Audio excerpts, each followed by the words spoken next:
لائی ہے، عنایت کھینچ لائی ہے، شرافت کھینچ لائی ہے۔ الحمدللہ نحمده ونستعینه ونستغفره ونؤمن به ونتوکل علیہ ونعوذ باللہ من شرور انفسنا ومن سیئات اعمالنا، من يهده الله فلا مضل له ومن يضلل فلا هادي له، ونشهد ان لا اله الا الله وحده لا شريك له، ونشهد ان سيدنا ونبينا مولانا محمد عبده ورسوله، وصلى الله تعالى عليه وعلى آله وأصحابه وأزواجه وذرياته وسلم تسليما كثيرا كثيرا، أما بعد فأعوذ بالله من الشيطان الرجيم، بسم الله الرحمن الرحيم، لقد كان لكم في رسول الله أسوة حسنة، صدق الله العظيم۔ ذرے ذرے سے نمایاں عظمت اسلام ہے، ذرے ذرے سے نمایاں عظمت اسلام ہے، ہر طرف اونچا زمانے میں خدا کا نام ہے، دین کی خاطر جئیں گے دین پر مر جائیں گے، دین کی خاطر جئیں گے دین پر مر جائیں گے، بس یہ آغاز ہے اپنا یہی انجام ہے، بڑھتی ہی جاتی ہیں جس مکار کی مکاریاں، بڑھتی ہی جاتی ہیں جس مکار کی مکاریاں، جس سے نفرت ہے جہاں کو جو بہت بدنام ہے، اہل مغرب دشمنی اسلام سے کرتے رہے، اس لیے ان کے دلوں پر ہیبت اسلام ہے۔ میرے بھائیوں، اس وقت میں مجھے زیادہ کچھ نہیں کہنا ہے، بس آپ حضرات سے درخواست ہے جتنی باتیں سنیں توجہ کے ساتھ سنیں، غور اور دھیان سے سنیں، یہ بچے بھی خاموش ہو جائیں جو بیچ میں بیٹھے ہیں، یہ بھی توجہ سنا، اساتذہ کرام، ان تمام حضرات کو جو لوگ کھانے سے فارغ ہو گئے ہیں، خاص طور سے مہمانان کرام بستی کے حضرات اس جلسہ گاہ میں تشریف رکھیں۔ ابھی ہمارے مولانا امجد صاحب جو اس مدرسے کے صدر مدرس ہیں، ناظم ہیں، ان کا بچہ بڑے اچھے انداز میں تقریر کر رہا تھا۔ یہ بچہ یقیناً شاید مدرسہ مدینہ العلوم جو کیلی کے رہنے والے مولانا ناصر صاحب ہمارے شاگرد ہیں، اسٹیج پر تشریف فرما ہے، پرسوں ان کے ہاں بھی میرا جلسے میں جانا ہوا، یہ بچہ شاید وہاں پڑھتا ہے، بڑا شان اجلاس ہوا اور میں بھی تھوڑی دیر کے لیے وہاں پر گیا تھا۔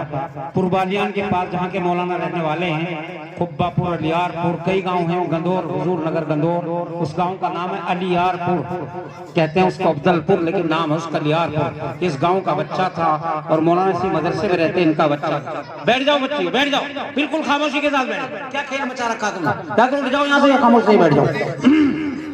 چند منٹ ایک ذکر، کیونکہ بھائی اطہر صاحب بیٹھے ہیں جو رائے پور سے بھی سلسلے میں ہے، کیلی سے بھی ہے، ماشاءاللہ ہر مہینے مجلس ہوتی ہے، میرا بھی آنا جانا ہوتا ہے، آپ بھی آتے ہیں، اور ہم نے طے کی تھی الحمدللہ کیلی میں بھی ہو رہی ہے، اور یہاں بھی برابر ہر مہینے آپ حضرات یہاں کھانے کا بھی نظم رکھتے ہیں، مجلس ہوتی ہے، اور کئی جگہ بھائی اطہر میرے ساتھ گئے، للیانے میں جہاں 600 آدمیوں کا پروگرام تھا وہاں بھی ان کی بات چیت ہوئی، میری بھی ہوئی، نانو میں جگہ جگہ اللہ کا ذکر کرا رہے ہیں لوگ، لیکن گھر کی مرغی دال برابر بھائی، پیڑ کے نیچے ہمیشہ سایہ ہوتا ہے، ہمیشہ وہاں دھوپ نہیں چمکتی، گھر کی مرغی دال برابر، تو اس لیے ماشاءاللہ دور دور تک نام ہے بھائی اطہر صاحب کا۔ تو بھائی اطہر نے مجھے حکم دیا کہ چند منٹ ذکر، کیونکہ مجھے ابھی ہم لوگ دارالعلوم محمودیہ سانجک 14 بچوں کو پگڑی بندھی، عصر کی نماز وہی پڑھی تھی، وہ وہیں سے جلسے سے سیدھا آ رہا ہوں، یہی میں نے تھوڑے دیر آرام کیا، ہی نماز پڑھی، اور ابھی شوندت جانا ہے للیانے کے پاس، ایک بڑا اجلاس ہے، اس کی دعا کرانی ہے، تو بہرحال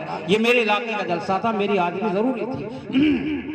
تھانہ بھون کے اندر پیدا ہوئے اور آپ نے تقریباً 1400 کتابیں لکھی، 900 کتابیں آپ کی زندگی میں شائع ہوئی، آپ کے خلفاء اور مریدین نے مل کر 2700 کتابیں لکھی۔ دنیا میں اتنا بڑا مصنف مؤلف کسی عالم کے ہماری نگاہوں سے نہیں گزرا، آپ نے 1400 کتابیں لکھی۔ جس وقت آپ دارالعلوم دیوبند میں زیر تعلیم تھے، آپ کے استاد محترم، بہت تاریخی بات بتا رہا ہوں غور سے سن لو، آپ کے استاد محترم شیخ الہند حضرت مولانا محمود الحسن صاحب دیوبندی جو دارالعلوم دیوبند کے سب سے پہلے شاگرد تھے، جن کے بارے میں انگریز نے یوں کہا تھا شیخ الہند کی جلا کر راکھ کر دی جائے، اس کی راکھ سے بھی انگریز کی بغاوت کو بو آئے گی، وہ تھے شیخ الہند۔ ایک مسئلہ زیر بحث کا سبق کے اندر تمام ساتھیوں نے کہا حضرت تھانوی سے کہ اشرف علی آپ کو معلوم کرنا ہے استاد محترم سے، کیونکہ آپ بڑے ذہین تھے، آپ کتاب لے کر مسجد چھتہ کے اندر پہنچے جہاں آپ کی خلوت گاہ تھی، آپ کا حجرہ تھا، آپ کا کمرہ تھا، وہاں پر فجر کی نماز باجماعت ادا فرمائی۔ استاد محترم فوراً نماز سے فارغ ہو کر اپنے کمرے میں چلے گئے، اپنی خلوتگاہ میں چلے گئے اور اللہ کے ذکر میں مشغول ہو گئے۔ اللہم طہر قلبی عن غیرک ونور قلبی من معرفتک، اللہ حاضری اللہ ناظری اللہ شاہدی اللہ معی، لا مقصود الا اللہ، لا معبود الا اللہ، لا مطلوب الا اللہ، لا مشہود الا اللہ۔ لکھتے ہیں کہ میرے استاد محترم حضرت شیخ الہند رحمت اللہ علیہ اللہ کے ذکر میں مشغول ہو گئے، اور میں سردی کا زمانہ تھا، میں دراز سے دیکھ رہا تھا، میرے استاد محترم اللہ کا ذکر کر رہے تھے۔ آدھا پونا گھنٹے کے بعد حضرت نے کنڈی کھولی، معلوم کیا اشرف علی کیسے آئے ہو، کہ میں یہاں پر کچھ ایک مسئلہ زیر بحث تھا۔ تمام ساتھیوں نے کہا استاد محترم سے آپ کو معلوم کرنا ہے، اس وجہ سے میں یہاں پر حاضر ہوا۔ آپ اللہ کے ذکر میں مشغول ہو گئے اور سردی کا زمانہ ہے، میں تو سردی بھی بھاگ گئی۔ آپ نے اس مسئلے کو بیان فرمایا، کہا اشرف علی سمجھ میں آیا کہ جی نہیں؟ آپ نے پھر بیان کیا، کہا کہ اشرف علی سمجھ میں آیا کہ تھوڑا تھوڑا، اتنے بڑے بتانے والے، اتنے بڑے سننے والے کیوں نہ بتایا گیا، کیوں نہ سمجھا گیا کہ اس وقت اللہ کے ذکر میں مشغول ہو گئے؟ تو اس وقت تو کہا کہ جاؤ پھر کسی وقت معلوم کر لینا۔ میرے بھائیوں، اللہ کا ذکر کتنی بڑی چیز ہے، اس لیے میں آپ سے درخواست کرتا ہوں کہ جتنا بھی وقت ملے تھوڑی دیر کے اللہ کا نام لے لیا کرو۔ آج بہت سا انسان ہے صبح سے لے کر شام تک 50 گالیاں دیتا ہے، 100 گالیاں دیتا ہے۔ جس اللہ نے پیدا کیا، جو اللہ نے کھلا رہا ہے، جو اللہ نے پلا رہا ہے، ایک وقت بھی اس کا نام لینے کے لیے تیار نہیں۔ نماز تو بہت بڑی بات، جانوروں کو گالی، بیوی کو گالی، بچوں کو گالی، کتوں کو گالی، جو بھی چیز ملے اسے گالی گالی، پورے دن اس کا یہی کام ہے۔ اس لیے میرے بھائیو، کلمہ خیر اپنی زبان سے نکالنا چاہیے۔ میں نے ایک آیت پڑھی جس میں اللہ تبارک و تعالیٰ نے فرمایا لَقَدْ كَانَ لَكُمْ فِي رَسُولِ اللَّهِ أُسْوَةٌ حَسَنَةٌ، ہم نے تمہارے نبی کو تمہارے لیے نمونہ بنا کر بھیجا، ایک آئیڈیل بنا کر بھیجا۔ اللہ کے نبی کے، اللہ کی دنیا میں میرے محترم بزرگوں دوستوں، اللہ کے نبی کے تشریف لانے سے پہلے کوئی اس کا پجاری، کوئی پتھر کا پجاری، کوئی برکت کا پجاری، کوئی سمندر کا پجاری، کوئی پہاڑ کا پجاری، کوئی پیپل کا پجاری، کوئی کیلے کا پجاری، کوئی سانپ کا پجاری، کوئی بندر کا پجاری، کوئی منگل کا پجاری، کوئی جمعے کا پجاری، کوئی جمعرات کا پجاری۔ اللہ کے نبی اس دنیا میں تشریف لائے ربیع الاول یوم دوشنبہ 12 اپریل مطابق ڈیٹ کو دنیا میں تشریف لائے۔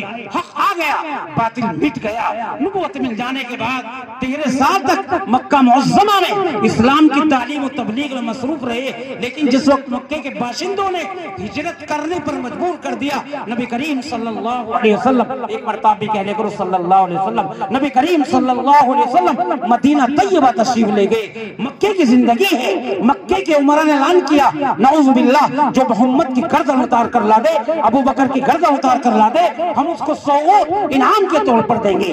ایک دشمن اسلام سراقہ بن مالک کو آپ کے چکر میں لگ گیا، اور آپ نے کہا جہاں بھی محمد کا پتہ چلے مجھ کو اطلاع کر دینا۔ وہ دشمن اسلام اپنی مجلس میں بیٹھا ہے، ایک شخص نے آ کر اس کو اطلاع دی کہ یہاں سے محمد گزر رہے ہیں، تمہارے مکان کے قریب سے بھی محمد تشریف لے گئے ہیں۔ وہ بڑی تیزی کے ساتھ اٹھا، اپنے گھر پہنچا اور اپنی باندی سے کہا میرے گھوڑوں کو تیار کرو، میری تلوار اٹھا کر لاؤ۔ بڑی تیزی کے ساتھ دوڑ رہا ہے، بھاگ رہا ہے۔ حضرت بکر صدیق نے فرمایا اللہ کے نبی دشمنان اسلام آ رہے ہیں، ہم کو پکڑ لیں گے، ہم کو گھیر لیں گے، اب کیا کیا جائے؟ اللہ کے نبی نے وہی بات کہی جو 5000 فٹ کی اونچائی پر کہی تھی، ابو بکر گھبرانے کی ضرورت نہیں ہے۔ اللہ کے نبی اس دین کی اشاعت کے لیے، اس دین کو بچانے کے لیے، اس دین کو پھیلانے کے لیے 5000 فٹ کی اونچائی کا سفر فرمایا، جس کا کلام پاک میں ذکر آیا ہے اذ ہما فی الغار۔ اللہ کے نبی غار ثور پر گئے، 3 روز تک وہاں پر قیام فرمایا۔ آپ تھکے ہوئے ہیں، آپ اس کے اندر آرام فرما ہیں۔ حضرت بکر کی ران کے اوپر سر رکھ کر آپ سو گئے کیونکہ تھک گئے تھے۔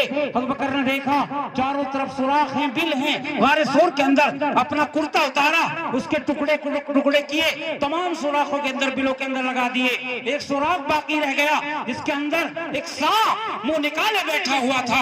آپ نے دیکھا سانپ بیٹھا ہے، جبکہ حکم یہ ہے اقتلوا الموذی قبل الایذاء، ہر تکلیف دینے والے جانور کو اس کے تکلیف دینے سے پہلے اس کو قتل کر دو۔ آپ نے ایسا نہیں کیا بلکہ پیر لگایا، اس سانپ نے آپ کے پیر کے اندر کاٹا، پھر کاٹا، جب برداشت سے باہر باہر ہو گئی، آپ رونے لگے، آپ کی آنکھوں سے آنسو نکلنے لگے، اللہ کے نبی کے چہرے انور پر گرے، اللہ کے نبی نیند سے بیدار ہوئے، کہا ابو بکر کیوں گھبرا رہے ہو، کیوں رو رہے ہو، کس چیز نے ستایا ہے، آخر کیا بات ہے؟ کہا اس کے اندر ایک سانپ وہ نکالے بیٹھا تھا، آپ تھکے ہوئے تھے، میں نے آپ کو جگانا، نیند سے بیدار کرنا گوارا سمجھا، میں نے اس کے اوپر پیر لگایا، یا آپ میرے پیر کے اندر تکلیف پہنچاتا ہے، کاٹتا ہے۔ اللہ کے نبی نے حکم لیا ابو بکر پیر ہٹا لیجئے، اللہ نے اس کیڑے کو، اس سانپ کو زبان دی اور اس نے کہا قسم خدا کی میں آقا نامدار تاجدار مدینہ جناب محمد الرسول اللہ صلی اللہ علیہ وسلم کی زیارت کے لیے، آپ کے دیدار کے لیے، آپ کو دیکھنے کے لیے 600 سال سے یہاں بیٹھا ہوں، آپ نے پیر لگا لیا،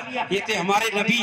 ایک سانپ، پھر دیکھو ایک مکڑی آئی، اس نے جالا پھوڑ دیا، ایک فاخت آئی، بہت سارے کنڈے دے دیے، دشمنان اسلام آئے، دیکھا یہاں نہیں ہو سکتے، فاختہ بیٹھی ہے انڈوں پر گٹر گو کر رہی ہے، مکڑی نے جالا پھوڑ رکھا ہے، اس کے اندر نہیں ہو سکتے، وہ چلے گئے دیکھ کر، اللہ نے مدد فرمائی، تو وہاں پر بھی اللہ کے نبی یہی بات کہی ابو بکر گھبرانے کی ضرورت نہیں ہے، اللہ کی مدد ہمارے ساتھ ہے۔ نبی کریم صلی اللہ علیہ وسلم نے اس پہاڑ کے نیچے کھڑے ہو کر دعا فرمائی، وہ روحاسے کی سرزمین نہیں، وہ کیلی کی سرزمین نہیں، وہ سکوتی کی سرزمین نہیں، وہ جمال پور کی ولید پور کی سرزمین نہیں، وہ عرب کی سرزمین جو یہاں کے لوہے سے بھی سخت ہے۔ اللہ کے نبی نے ہاتھ اٹھائے، دعا فرمائی، کون سی دعا ہے وہ جو اثر نہیں رکھتی؟ ہاں مگر یہ لازم ہے مانگے قرینے سے، جب انسان ڈھنگ سے مانگتا ہے اللہ تعالیٰ قبول کرتے ہیں۔ اللہ کے نبی نے دعا فرمائی، سراقہ بن جاشم کا گھوڑا زمین کے اندر دھسنے لگا، ایک کالی آندھی آئی، ایک کالا دھواں اٹھا اور زمین کے اندر گھوڑا دھستا جا رہا ہے، وہ شور مچا رہا ہے، دنیا کی کوئی طاقت،